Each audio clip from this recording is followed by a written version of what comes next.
And welcome to this, the second video in the series of Cinema 4D Basics. Right now we're going to be covering how to customize your Cinema 4D graphic interface and create a custom startup file, which will be how you... the best way to describe it is to say that you can have whatever you want in the file whenever you start Cinema 4D. I'll show you now. If I create a new file, you can see I have it set up as I want it. Here, this is not the standard for Cinema 4D. This is my custom file. So I'll show you how to create one of these. It's best to just show you, isn't it, rather than trying to you find the right words. So we'll go into our standard layout, which is the default when you start Cinema 4D and open it. And so yeah, Cinema 4D comes with a very highly customizable layout, which is nice. You have these little tear-off strips here, and you can just drag and drop kind of wherever it allows you to, basically. So if you want to create a completely different layout, you can. And whether you want to do this after you've established a workflow and optimized to your workflow, or if you know what you want already and you just want to get going and start it up the way you like it, then you can do that too. So whatever way you want, you can have this will count towards the thing. So you can have it that way when you start up, or that way when you start up. And you go to once you're happy with your layout and you've dragged all your tabs around, you can go to Window and then Customization, and you save as a startup layout. Now I'm not going to save this because I've already got a startup layout, but I just want to show you that it is indeed possible to do that, because it's very, very useful, especially obviously once you've established a workflow and you want things that are quickly to hand, perhaps maybe 20% of the features that you use 80% of the time. So that's pretty cool. And obviously this is my startup, but you'll notice that there are these textures and there's this, well, there was. Wait, let me just create a new file, new project, and close that down. We don't need that anymore.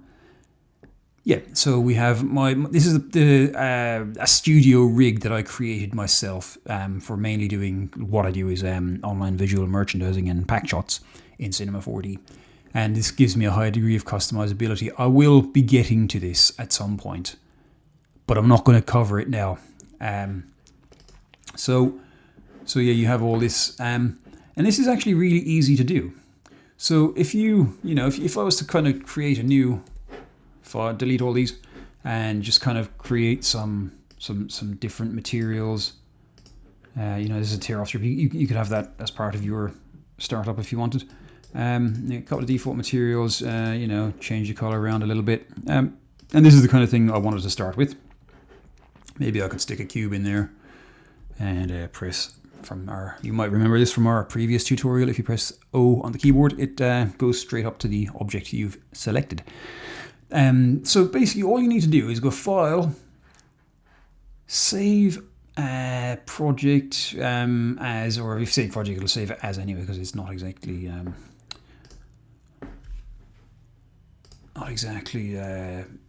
been used much. So you save it as new.cinema4d. That would be the backspace. Bang. So that file then gets saved onto your desktop, which I'm not going to open now.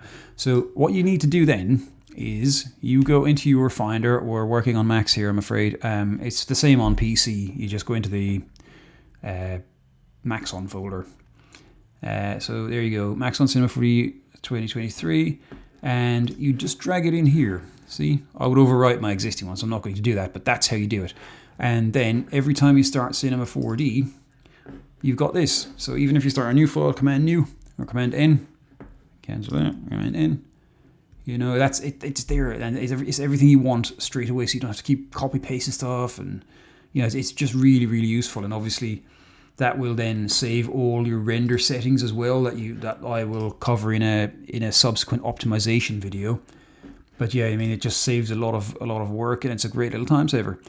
And that concludes our tutorial for now. It was only a quick one.